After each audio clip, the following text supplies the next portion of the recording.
you can't play much better though, can you?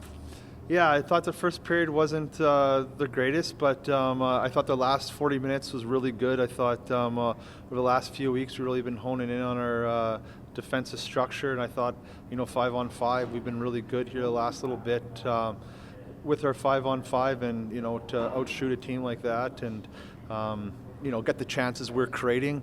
I think we're playing good hockey, just not getting the results we need. It's a finishing touch. How many times have we talked about that over the years? Yeah, those are the guys that get paid the most for a reason, and that's why it's the hardest thing to do in hockey is score goals. And unfortunately tonight, we had a couple of guys that that we guys want with the puck on their sticks. Lansard, Julian Mays had a couple of good chances tonight. So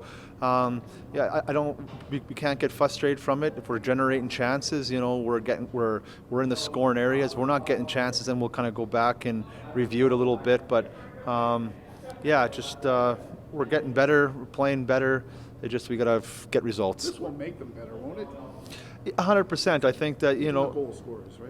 yeah, for sure. Like what the experiences we're going through right now, that group in there, they're frustrated right now. Not frustrated, but they're frustration because they're not winning, and we've upped our expectations, and you don't always feel. Not many teams in WHL probably feel like they come expecting to win against Medicine Hat, but just the way that they've been playing, I think, has given them that feeling. The way that they've been in hockey games, have been giving that feeling, and that's something that we want to make sure that we're changing with our rebuild here. Is that the expectation, our standard is staying high, and then we're not just satisfied with losing or satisfied with where we're at, and with the group, I think they've really taken that over the last couple weeks. Is that how you played them in Medicine Hat too? Similar type of game? I think we played better tonight. Huey played was really good in Medicine Hat.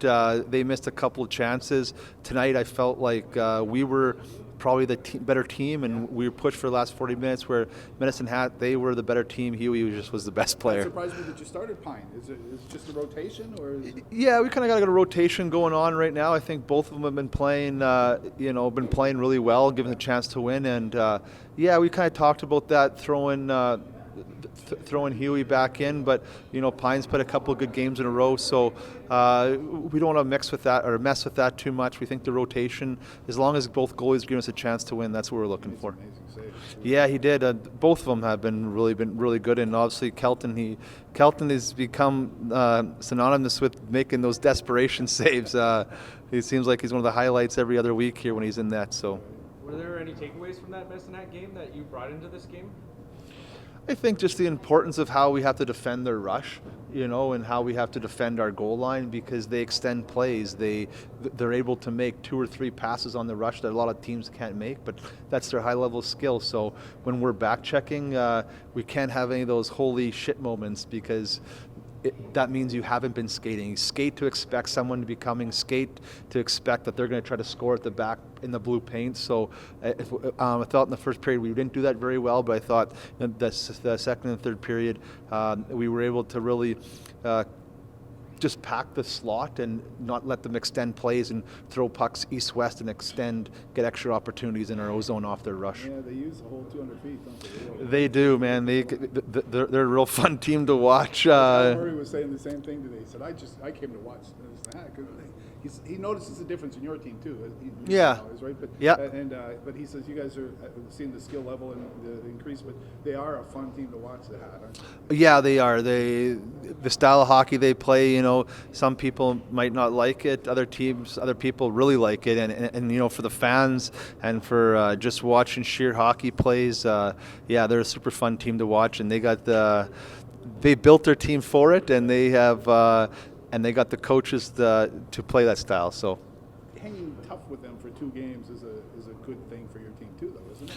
Yeah, it is. It is, and I think that's it's a good starting point for us. But I think that's with our group is that we were close in Medicine Hat. We wanted to finish the job, and that's kind of what I'm liking about our group right now. That we're not just being satisfied with just playing good. We're ticked off because we want the 2 points, and this is what this business is about, and that's something that we want to experience in the second half by giving extra ice time to younger guys, giving them those experiences, but also too that we need to make sure that we're not accepting of just being where we are, and I think that being close, it's good, but I like the emotion. I like the effort level that guys are giving. I like the things that they're saying on the bench, that we're not just being satisfied with close. Go ahead. I'm doing a John Babcock piece too. So. You got Lethbridge again tomorrow night. Again, 2 really good games with them last time. What can you do to get over that hump? We got to finish our scoring chances. That's the biggest thing. But we're not going to, I don't think we can allow frustration to set in when we're not scoring. We'll go back and look at the coaching, look at the tapes, look at the video to see what we're not doing when we're not getting those chances. Right now we're getting chances. Like I said, we might have to go measure the nets. Maybe they're a little bit smaller in Regina here when we're shooting on them. But for us, we got to stay positive. We got to keep pushing forward here. Got to keep on taking learning experiences from our losses to make sure that we are getting better and we're holding our standard to what we need it to be. I know what you meant when you said watching the tapes. But. Yeah, the VCRs. One more. You talked about the young guys. The newest young guy, Paull. What have you seen from him here coming up?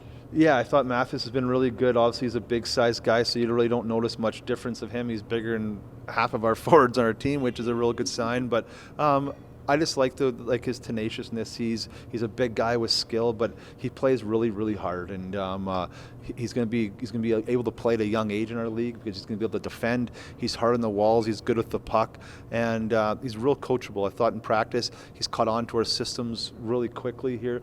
Our neutral zone forecheck isn't the easiest for young guys. It's probably different than they've ever played before, but he asks real good questions, and he spends time with video after and with the coaches asking those questions on the details of the game. And you can usually tell young guys are asking about scoring goals or what should I do here, what should I do there, and Mathis, he asks questions, positional questions, what he does without the puck. And so to me, that just goes to show his maturity and how close he is to being ready to play in our team. Expected from him, and what did you expect from him when he came? Yeah, I wasn't really too sure what to expect from John. As a person, I knew what I was getting as a player in him, and he's a guy who's going to give you an honest effort all the time. He's going to stick up for his teammates, and that's what he's always been his whole career, and that's what he's been. I think the real special thing about John is, and I've talked to Saskatoon guys about this too. It's his character. It's how he makes other people feel in the dressing room. It's how he treats other people. To me, that's, I think, is something that I was hoping for, and you hope for in all your 20 years old. But guys, tell you one thing: what we went through this year has not been easy. It's not been easy on the coach's staff. It's been even more difficult on the players, especially seeing guys going in and out, especially being a 20-year-old. Like, hey, this is my last year. I want to go out on a high note like everybody does. But, we talked to him at the deadline. We talked to him about what he wanted to do with his thing, and he wanted to be part of this. He wanted to be part of the solution. He wanted to, if a trade came up to benefit us, he was be more than whatever. It was whatever I can do to help the Pats, that's what I want to do. So. And when we decided we wanted to keep him because we thought it was imperative, with his leadership and what we're going through, he's been nothing but excellent. He's been an energy giver every time he comes to the rink. He's the first person that he's texting about. He's the big brother of the group. I think is the best way to say it, and I think that he's been a perfect big brother for us this year. And I think what's made him so special is just the difficulty of the year and him never wavering from that character makeup of him. And me and him have had a thing from the very start of the year that we say to him is that trust, and we'll treat you like a man, but you need to act like a man every day at the rink. And I think that's one thing that John has brought every day to the rink is he's treated this like a job, and he's been an adult about the adversity he's had to go through this year. So the success you have down the road will have something to do with him? 100%. When we're winning a championship in a couple of years, right now it's going to be guys like him and Whitey that have kept this together and have shown those younger guys the way. And I remember talking to Whitey one time just about this after January 10th, and him and Babs both, I guess, was talking about this. And Whitey brought up about talking to Logan Nyhoff during COVID, and he told Whitey, he goes, when you're 20 years old, it's not about, when we're in this situation, your responsibility isn't always wins and losses. It's to the leadership of the group and make sure the younger guys are getting better. And I think within that conversation, that Whitey and John have both taken that to heart, and they're both doing whatever they can to lead by example and to show up at the rink enthusiastic and looking out not just for yourself, because in this situation it's real easy to be selfish and look for your own personal stats. But those guys they've been doing it the right way, and I really believe that they have the respect of the room for sure, and I think that when our guys are a couple of years older, they're really going to appreciate what these two have done for them this year. Thanks, Brad. Appreciate it. All right, Matt, you've been here a couple of games now. What's it feel like to play in the WHL?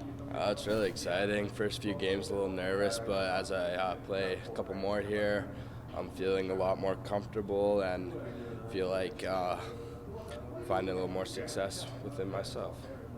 What was the biggest what's the biggest jump you think coming from AAA up to U18? I would say the thinking of the game. It's a lot faster compared to U18. I think the speed of the game too is definitely a little bit quicker, and just every player's got skill here. How long do you think it took you a couple practices to really find your legs there? Yeah, I would say after the second practice, I was feeling good, feeling comfortable. What's kind of your goal for this little stint for however long you're here? Just keep it simple. I don't really know. I don't. Keep it simple. What's kind of the biggest? What's going to be your takeaway if you go back to U18 or whenever that happens? Yeah, I would say just play the game the way I've been playing it here. I've been moving my feet really well, joining the rush. I think that's one thing at the U18 level that I haven't been doing, but taking it away from here and going back there, that's going to be a big thing.